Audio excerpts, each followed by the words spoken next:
My necessaries are embarked. Farewell. And sister, as the winds give benefit and convoy as assistant, do not sleep, but let me hear from you. Do you doubt that? For Hamlet, and the trifling of his favour, hold it a fashion and a toy in blood, a violet in the youth of primy nature, forward, not permanent, sweet, not lasting, the perfume and suppliance of a minute, no more. No more but so. Think it no more. For nature crescent does not grow alone in thews and bulk, but as this temple waxes, the inward service of the mind and soul grows wide withal. Perhaps he loves you now, and now no soil nor quartel doth besmirch the virtue of his will, but you must fear. His greatness weighed, his will is not his own, for he himself is subject to his birth. He may not, as unvalued persons do, carve for himself, for on his choice depends the safety and health of this whole state, and therefore must his choice be circumscribed unto the voice and yielding of that body whereof he is the head.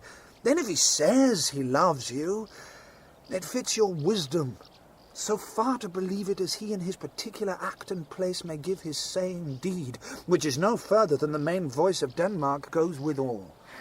Then weigh what loss your honour may sustain, if with too credent ear you list his songs, or lose your heart, or your chaste treasure open to his unmastered importunity.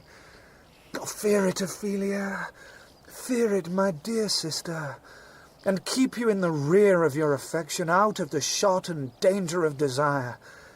The chariest maid is prodigal enough if she unmask her beauty to the moon. Virtue itself scapes not calumnious strokes. The canker galls the infants of the spring too oft before their buttons be disclosed, and in the morn and liquid dew of youth contagious blastments are most imminent. Be wary, then. Best safety lies in fear. Youth to itself rebels, though none else near. I shall the effect of this good lesson keep as watchman to my heart. But, good my brother, do not as some ungracious pastors do show me the steep and thorny way to heaven, whilst like a puffed and reckless libertine himself the primrose path of dalliance treads, and recks not his own reed. Oh, fear me not. I stay too long. But here my father comes. A double blessing is a double grace. Occasion smiles upon a second leave. Yet here, Laertes, aboard, for shame. The wind sits in the shoulder of your sail, and you are stayed for. There my blessing with thee. And these few precepts in thy memory, look thou character. Give thy thoughts no tongue, nor any unproportioned thought his act.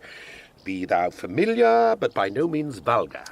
Those friends thou hast, and their adoption tried, grapple them unto thy soul with hoops of steel. But do not dull thy palm with entertainment of each new-hatched, unfledged courage.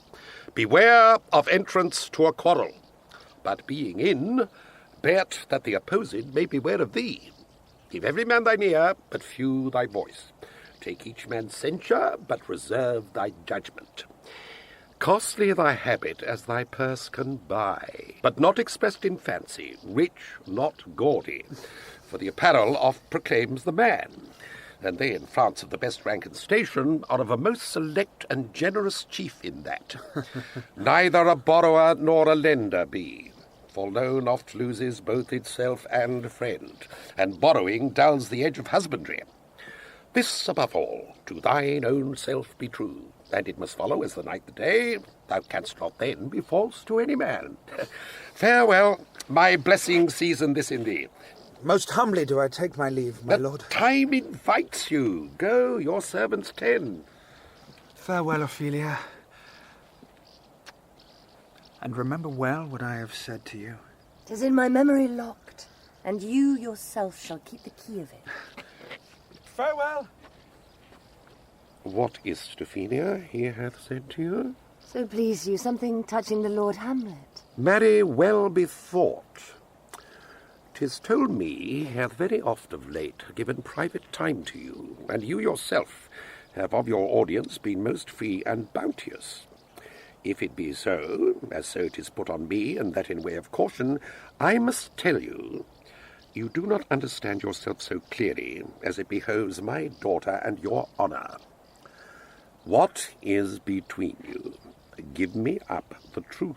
He hath, my lord, of late made many tenders of his affection to me. Affection? Pooh! You speak like a green girl, unsifted in such perilous circumstance. Do you believe his tenders, as you call them? I do not know, my lord, what I should think. Mary, I will teach you. Think yourself a baby, that you've ta'en these tenders for true pay, which are not sterling. Tender yourself more dearly.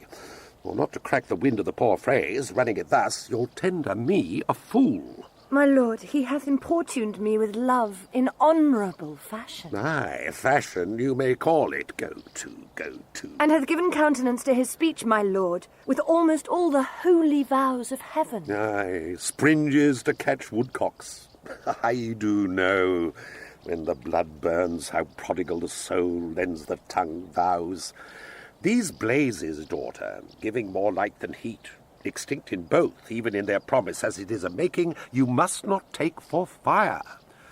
From this time be something scanter of your maiden presence. Set your entreatments at a higher rate than a command to parley.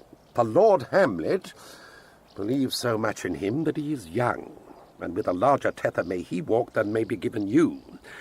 In few, Ophelia, do not believe his vows, for they are brokers, not of that dye which their investments show, but mere implorators of unholy suits, breathing like sanctified and pious bawds, the better to beguile.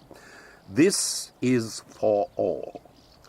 I would not, in plain terms, from this time forth, have you so slander any moment leisure as to give words or talk with the Lord Hamlet.